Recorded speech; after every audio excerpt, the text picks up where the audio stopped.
Mesdames, Messieurs, bonsoir et bienvenue à votre capsule chiropratique. Toujours un grand plaisir d'avoir avec nous en studio le docteur Cynthia Pitre. Alors tout d'abord, bonsoir Cynthia. Bonsoir. Ça va toujours bien? Très bien, et toi? Oui, ça va bien. Cette semaine, on aborde une douleur quand même assez répandue et connue, la fameuse douleur du sciatique. Tout à fait. Ça, c'est vraiment là, quelque chose qu'on voit fréquemment en clinique. Les gens arrivent, ils viennent nous voir, il y a une douleur soit qui part du bas du dos ou de la fesse, qui descend dans la jambe, qui va jusqu'au mollet. Donc, tu sais, la majorité, souvent, les gens arrivent et disent « Je pense que c'est mon nerf sciatique ». Mais il faut quand même faire attention, là. Mais c'est ça, dans le fond, cette douleur-là peut quand même aller jusqu'à limiter les déplacements des personnes, puis être assez incommodante lorsque vraiment il y a une inflammation au niveau du nerf sciatique. Mais en fait, c'est quoi ça? C'est quoi le nerf sciatique, exactement? Donc, dans le fond, le nerf sciatique, c'est le plus volumineux puis le plus long nerf qu'on a au niveau du corps. Et on a deux nerfs sciatiques. Il n'y en a pas juste un, on en a deux. Il y en a un de chaque côté. Donc, on a un nerf sciatique à droite et le nerf sciatique à gauche. Dans le fond, ce nerf-là, il prend origine au niveau de la colonne vertébrale. Ensuite, il va descendre au niveau de la fesse. Il va passer derrière la hanche, au niveau de la fesse. Et ensuite, il va descendre au milieu de la cuisse et une partie au milieu du mollet. Puis ça peut aller là, jusqu'aux orteils, en fait. Dans le fond, c'est sûr que pour ce nerf-là, le bon fonctionnement, il est essentiel parce que c'est lui qui gère complètement toute la motricité du membre inférieur. Quand je parle de motricité, c'est-à-dire tous les mouvements du membre inférieur sont gérés par le nerf sciatique. Puis il nerf aussi, c'est lui qui s'occupe aussi de la sensibilité. Donc tout le toucher au niveau de la jambe, c'est le nerf sciatique aussi là, qui s'occupe de ça. Qu'est-ce qui peut amener justement que ce nerf-là fait problème? C'est sûr qu'il y a plusieurs causes là, qui peuvent amener une sciatalgie. Souvent, c'est ça, c'est qu'il va y avoir une association entre la douleur à la jambe puis l'inflammation du nerf sciatique. Il faut vraiment faire attention, comme je le disais. Souvent, c'est fait à tort. C'est pas parce qu'on a une douleur dans le dos, dans la fesse, qu'on a nécessairement une sciatalgie, que c'est l'inflammation de notre nerf sciatique. Dans le fond, si le patient ne ressent pas sa douleur au centre de la fesse puis de la jambe, il y a peu de chances que ce soit le nerf sciatique. Comme souvent, il y a des patients qui vont arriver et qui vont me dire « j'ai mal dans le dos, j'ai mal en haut de la fesse, puis c'est irradié un petit peu, ça s'en vient vers l'aine en avant. » C'est pas votre nerf sciatique, ça. Le nerf sciatique, lui, c'est vraiment milieu fesse, milieu de la jambe, puis ça va descendre là, pratiquement jusqu'aux orteils. Puis c'est généralisé, c'est pour tout le monde. C'est milieu de la fesse, milieu de la jambe. C'est ça, exactement. On est toutes faites pareil. C'est en plein ça. Peu importe c'est qui, l'innervation du nerf, son passage, c'est la même chose pour tout le monde. Donc, c'est sûr qu'il y a un examen clinique qu'on va faire, nous, en chiropratique. Si vous venez nous voir, que vous avez un doute, que vous avez une douleur, bien, nous, on va pouvoir vous dire oui, c'est votre nerf sciatique ou non, c'est une autre condition. Parce qu'il y a certaines conditions qui peuvent aussi mimer le nerf sciatique, mais que ce n'est pas tout à fait le nerf sciatique. On est une machine complexe, là. Fait que vous êtes mieux, avant de vous aventurer, là, puis de faire votre autodiagnostic, que ce soit moi en chiropratique, que ce soit un physiothérapeute, que ce soit votre médecin, vous êtes mieux d'aller consulter pour avoir un diagnostic précis. Là. Internet, on fait bonne attention. Et c'est une façon aussi de prévenir et de se soigner adéquatement. Oui, exactement. Mais souvent, à la base, ça peut être causé par un geste fait de façon non correcte. Principalement, là, les manœuvres, tout ce qui est, dans le fond, une flexion du tronc avec une torsion du tronc, puis moindrement si on a un poids dans les mains.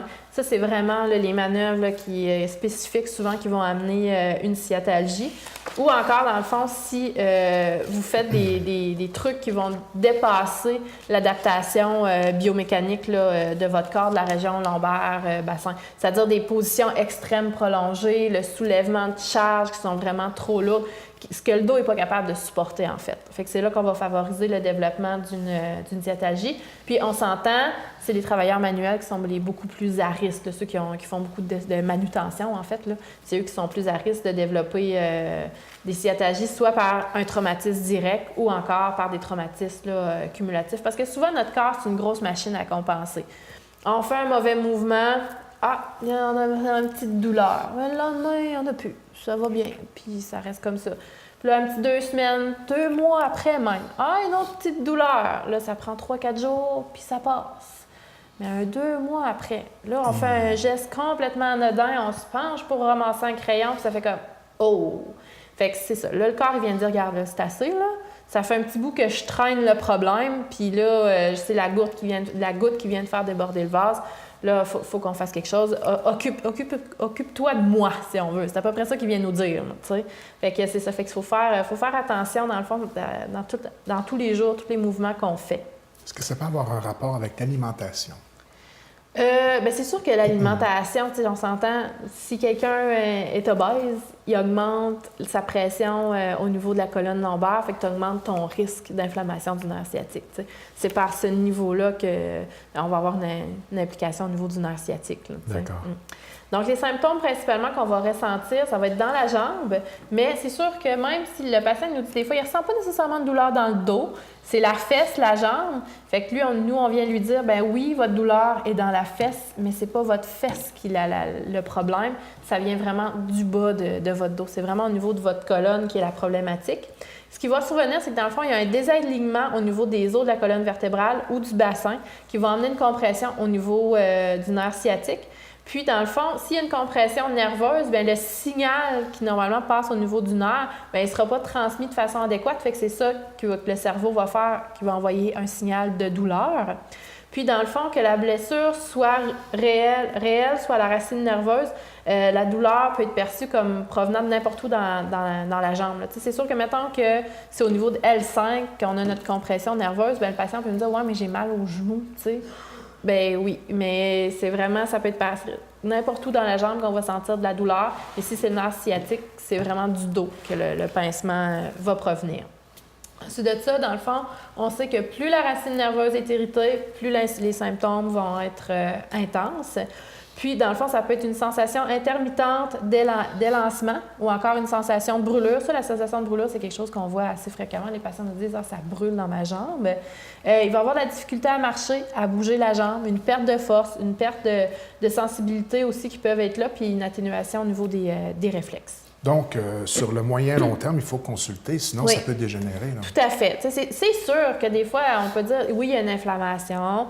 Oui, ça peut finir par passer, mais tu sais, ça va prendre, tu sais, on va dire, ben on peut pas dire exactement combien de temps ça va prendre, mais mettons que sans traitement, ça pourrait prendre 3 mois, 4 mois, puis si on vient rajouter un traitement, bien là, on peut diminuer de moitié facilement, là, puis des fois quelques semaines, puis c'est réglé. Fait que pourquoi endurer?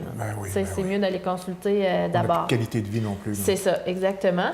Il existe quand même plusieurs moyens pour prévenir la sciatalgie. Donc, première chose, dans le fond, c'est d'entretenir la souplesse puis la force musculaire au niveau des muscles de votre dos et de votre abdomen. Donc, on parle d'activité physique, encore une fois, ici, de son importance.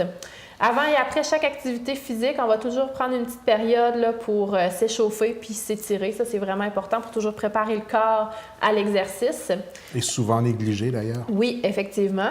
Si on doit rester en position debout de façon prolongée pour le travail, par exemple, bien, peut-être avoir un petit tabouret. Fait qu'on va mettre notre pied sur le petit tabouret, le pied droit, 5 à 10 minutes, puis on va l'enlever, puis on va y aller avec le pied gauche. Alterner la position au niveau d'un petit tabouret comme ça, si on doit rester longtemps debout. Si on doit rester longtemps assis, bien, à ce moment-là, on va essayer de se lever un petit peu plus fréquemment. C'est pas dur là, de dire à chaque heure, je me lève de mon bureau, je fais le tour, puis je viens me rasseoir. C'est pas grand-chose, mais ça peut faire une grosse différence. Il faut juste y penser. Exactement.